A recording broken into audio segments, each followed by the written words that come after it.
Ladies and gentlemen, boys and girls, it's Brandon Cruz Daily Fantasy Podcast, where I can look at low plays and strategy specifically designed for GPPs. This is a show for people who are already informed on daily fantasy sports and on this contest to operate. If you have any questions, I would normally say send them to me on Twitter, put them in the comment section of this video so I can answer them. I can't do that this weekend because I'm going to be out of town. That's why I'm recording this on a Wednesday without salaries out on DraftKings for the Truck Series and Xfinity Series.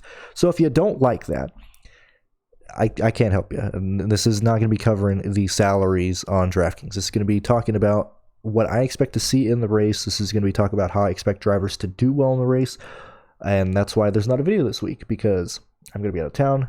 Can't do it. Can't do my rankings that I've gotten a lot of feedback on. I really appreciate you guys watching that. I appreciate the feedback that you've given me, the thumbs up, the comment section, the feedback of what you guys want to see in the rankings or how I talk about these drivers. I really appreciate that. This should be the last audio only video I do, because next year I'm going to just push the videos like I have been doing the last couple weeks with the grades, the projections, all that type of stuff that I get a lot of good feedback on. I'll be doing that next year, but as I'm saying, I'm going to be out of town this weekend, can't do that, so we're talking about it here. Let's look at the Truck Series race, and this is going to be almost more of a breakdown of what I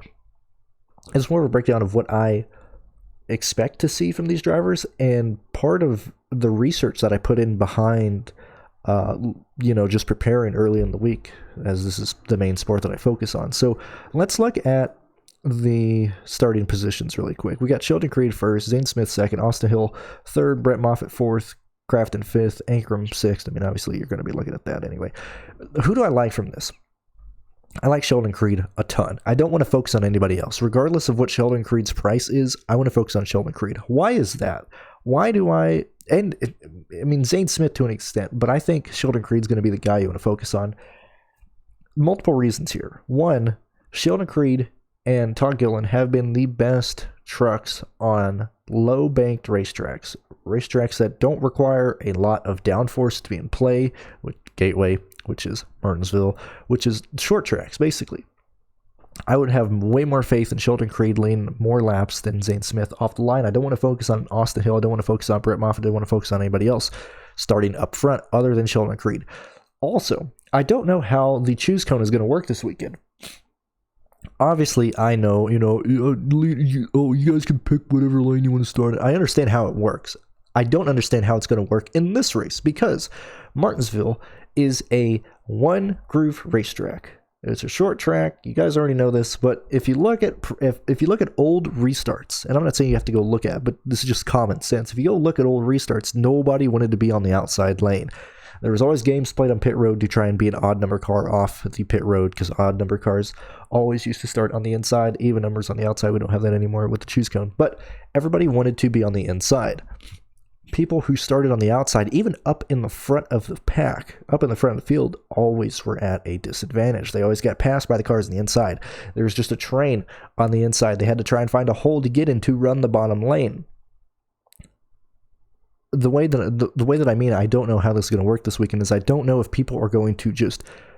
Look, if I'm a driver, I'm not choosing the outside lane for anything. Unless I'm running like 18th and I can gain a crap ton of positions on the outside, I'm going to choose the inside lane. So if I'm the leader, I'm going to choose the inside lane. If I'm second place, I'm going to choose the inside lane to be safe. If I'm third place, I'm going to choose the inside lane because I don't want to worry about trying to fight my way into the bottom lane. If I'm fourth place, I'm going to choose the inside lane. If I'm fifth place, I'm going to choose the inside lane because the outside lane is going to get killed. And as long as I hold my position, I'm still going to be in fifth. If I'm sixth, okay, maybe I can maybe risking the outside lane, but I'd rather be on the inside lane because it's safer. It's easier. You're guaranteed that position. Obviously, this is throughout the race, not at the end of the race. If you're at the end of the race, I mean, shit's going to hit the wall anyway. But, all the way up until like 8th place, I would honestly rather choose the inside lane. I don't want to be stuck on the outside. Maybe I'm being more aggressive in my assessment of the power of the inside lane and how these drivers are going to choose. Maybe these idiots just decide to keep jumping on the outside lane even though they're going to lose positions up there. I don't know. But the fact of the matter is I want the guy who's going to lead the most amount of laps at Martinsville. I hear some people talk about, Martinsville's a longer race. There's more laps. People can get through. People can pass. Yes, that is true, but it's a short track. And the leader hardly never changes. Once somebody gets the lead in the dominant car, they almost never give it up.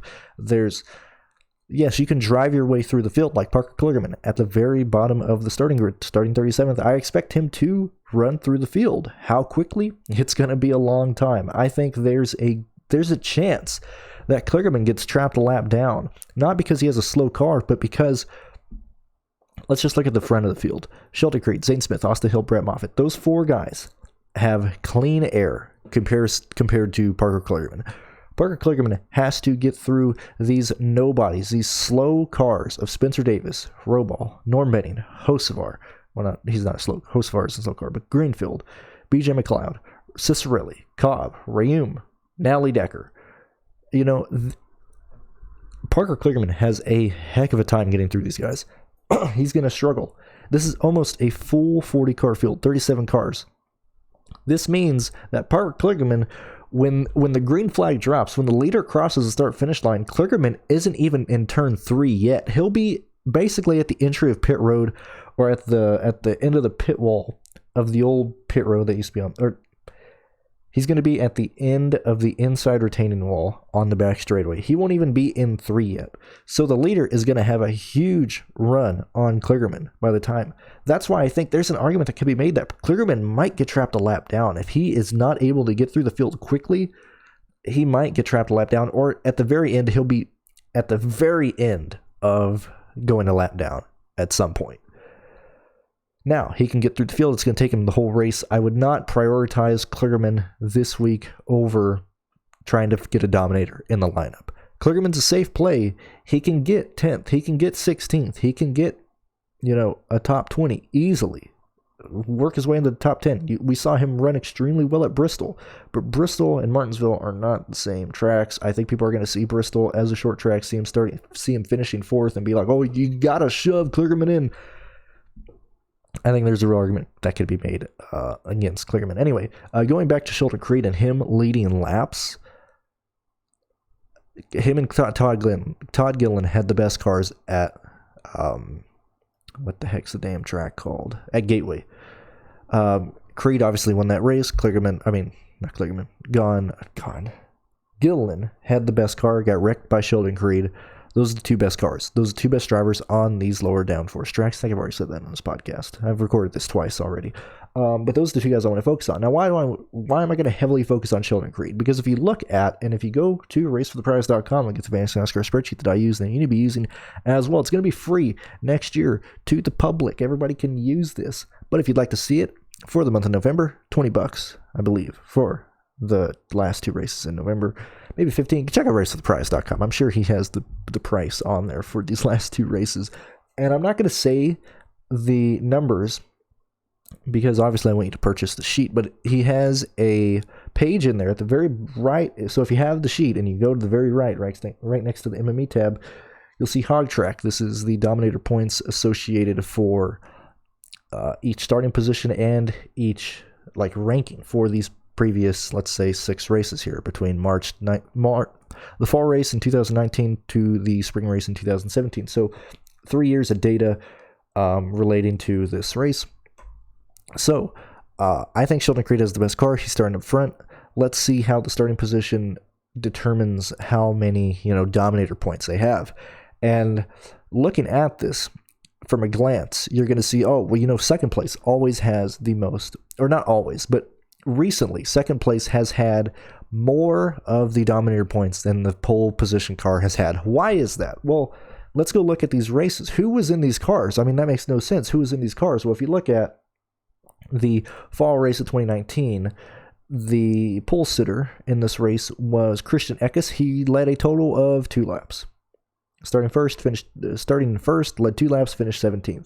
Okay, well, who passed him? What went on here? Oh, Brett Moffatt. Brett Moffatt started second. Brett Moffatt got in the lead right after Christian Eckes and led 22 laps. And then he got wrecked. So that really doesn't make an argument for either one of these starting positions. Now, looking at the March race in 2019, the pole position driver was Stuart Friesen, starting first, led 18 laps, got passed by, lo and behold, Kyle Busch. Kyle Busch didn't lead 174 laps. Kind of got to throw that away. I mean, Kyle Busch is yards and yards and head and sold. Gosh, I can't talk right now. He's way better than the competition he was racing in. We can't really attribute that to that. Let's see. Let's look at the fall race in 2018. Pole position driver was Todd Gillan. Todd Gillan led 39 laps. Second driver, the person who started second, was Harrison Burton, led 0 laps. The person who led the most amount of laps in this race was, let's see, March, fall. This driver started 8th, and it was, where he at? It was Johnny Sauter. He led 148 laps. And then in 2018, in the March race, let's see what position led most here. So we had Ben Rhodes start first. He led 134 laps. Second place was Matt Crafton. He led 4 laps. So, as you can see, it just came down to the best truck. Starting position didn't necessarily determine who was going to lead this race. But going in this weekend's race, Sheldon Creed is the person I want to focus on to dominate and lead this race, just because there's so many laps. If he can lead, over 150 laps, I mean, he's golden. I mean, he's going to be optimal anyway, but he's golden enough to where you can actually punt. I wouldn't be like, if I'm playing Sheldon Creed in the Truck Series race, I don't mind punting, because I'm going to get way more value than I need from Sheldon Creed if he leads, say, 150 laps or whatever. So I'm okay taking, a guy in like the 5Ks or 4Ks around there. Other people that I like, obviously, I already said Todd Gillan. We've seen that Todd Gillan's going to be very chalky starting 21st. A lot of people are going to see that he won last year. People are going to see his finishing positions at the lower downforce tracks this year. Todd Gillan's starting 21st. I mean, he's a great place differential play. He's probably my second favorite dominator. I don't think he's going to dominate the race, mainly because he's starting mid-pack, and I just made the same argument for Kligerman early in this, to where he's going to have to work his way through. It's going to be a long time. It'll probably be at the end of stage number 2 that we see Todd Gillan get up to the front. But based on, just his track history, his starting position, I really like Todd Gillan. Like I said, I'm not really focused on Zane Smith, Austin Hill, Brett Moffatt, Crafton, Ankrum, Rhodes, Enfinger.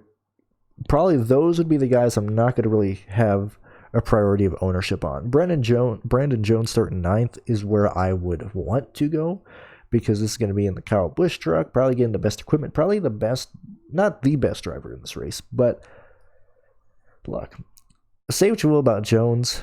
I think he's pretty talentless. He's only getting wins in the Xfinity Series because there's no competition there, but I think he can beat up on these guys. I think he can easily get a top 3. I'd run a focus on Brandon Jones, unless the dude's like $12,000 and I'm not going to play him.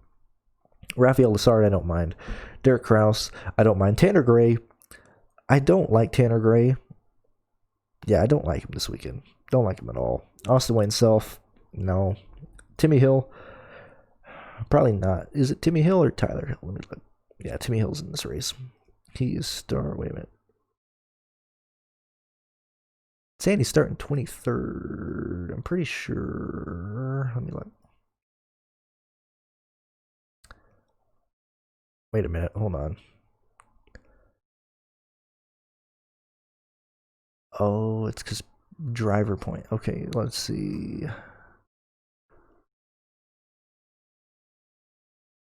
That's weird, because Bob Pockras posted the first starting lineup for Martinsville, and it has Timmy Hill in 14th. And then he said that adjusted truck lineup to account for the Tyler Hill to Timmy Hill change in the 56 car seems to frustrate the NASCAR system. This now has the 56 starting 23rd. Okay, whatever. If the Hill Motorsports truck is starting 23rd, I like him. If he's starting 14th, a lot more risk involved. Still a fan.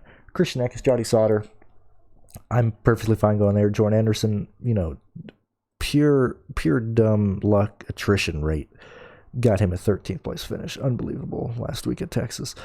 Spencer Boyd, not interested in. Stuart Freeze. What was that, Johnny Sauter? Like, that was, I mean, look, say what you will about Christian Eckes and Ben Rhodes, or whoever Rhodes wrecked. I like Rhodes, man. And I mean, you gotta listen. I got a lot of respect for someone who's trying to kill his competitors. That's what Dale Earnhardt used to do. Dale Earnhardt tried and killed Rusty Wallace at Talladega. Dale Earnhardt tried and killed Terry Labonte. Dale Earnhardt tried to kill anybody in his way that he didn't like. I like people who try and kill other drivers. Let's go, Ben Rhodes. But the Johnny Sauter, Stuart Friesen incident last weekend it was just so stupid, man. So stupid. That was a situation I was winning a lot of money in because I had Friesen, and that really sucked. Danny Bone. Martinsville was the track that Bone was known for. He was like, oh, he's good at these short tracks. He's good at these, just real short track type of races. Martinsville, things of that nature. Gateway, things of that nature. Well, he finished 19th at Gateway early. He did not finish 19th at Gateway. He finished 16th at Gateway. Last year, Danny finished 8th at Martinsville. I don't know if that's going to skew ownership to him. I think there's going to be better plays out there than Danny. Depends on his price. The sweet spot for me for Danny would probably be between 66 to 75.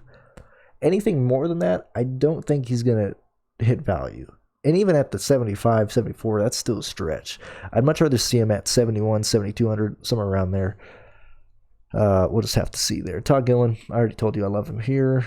Trevor Bain, I think Trevor's going to struggle here because, let's see here. Now, he finished 5th at Bristol. People are going to point to that. But I think we're going to see more of his Richmond run. I understand he was still being plagued by mechanical failures and things outside of his control at Richmond when he finished 29th. But I don't like Trevor Bain. Sam Mayer, well, if I'm going to build a core, if I'm going to build something around people, Sam Mayer has to be in that. I mean, we saw Sam Mayer.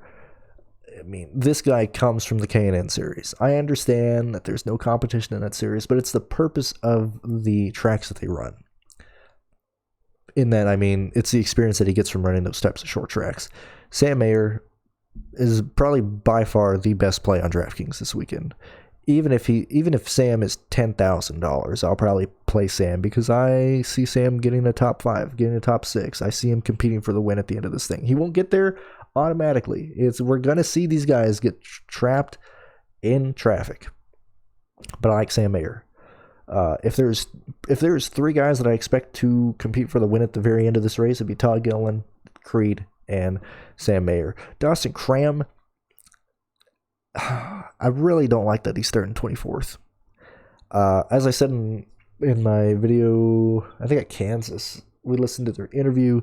They were talking about how they're looking forward to Martinsville. This is the track that they think they can get a win at. This is the one that they think they can be competitive at. He's just starting too high up. Something's going to happen with this car mechanical failure. That's just how I see it. Ryan Truex, I'd much rather go there. Nally Decker, oh man, finished 30th at Texas. Got trap laps down. Just couldn't take advantage of people wrecking. Starting 26th, not a fan there. Tate Vogelman, a guy who wrecked last week in Texas. It's always Texas, man. Tate Vogelman always wrecks at Texas. Didn't play him, got out of there, but he's starting 29th here. He'll probably be cheap. He'll probably be around 62 to 5,600, somewhere around there. He'll be cheap. You have to shove him in lineups. I'd much rather have Tate Vogelman chalk starting 27th than starting 17th. That's just me. Josh Rayum. What is he in the 00 this weekend? No, that's BJ Mcleod.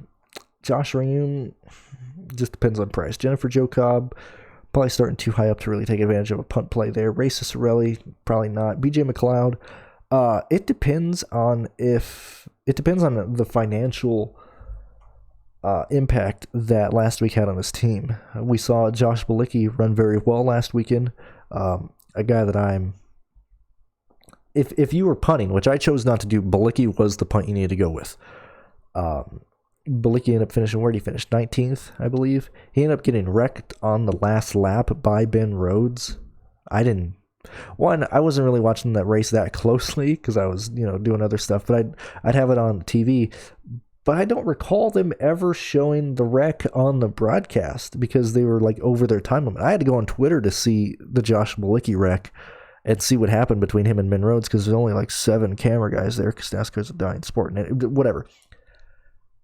If I believe that truck was lost in that accident, just by how it looked like the frame got bent underneath the 00 car that Blakey was in. Depending on the sponsorship and the financial impact that wreck had on the Reum brothers racing for the Truck Series, I either really like BJ Mcleod or I really dislike him, because if they're bringing competitive cars like they brought last week to Texas, if BJ Mcleod is in it, we can see him easily get a top 20. If he is told to be like, hey, we just lost this truck at Texas. We can't afford another truck that's wrecked. Can you just take it easy? We're going to see BJ Mcleod go laps down. It just depends on that. And it depends on his price. Clay Greenfield. I hate to say it. I really hate to say it. But this could be a week that Greenfield could be in play. He finished 19th at Gateway.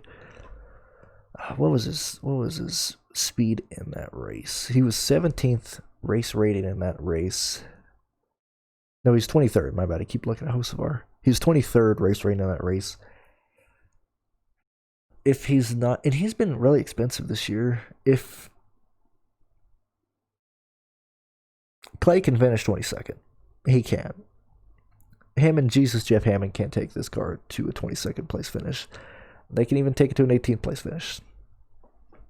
Just depends on pricing. I don't mind him. Of course, Hocevar, got to play him. Norm Benning worked last week at Texas on pure attrition. Can't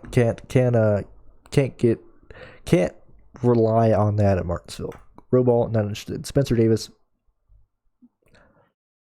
I imagine if you're not playing Kligerman, you're going to play Spencer Davis based on, his quote-unquote good finishes this year.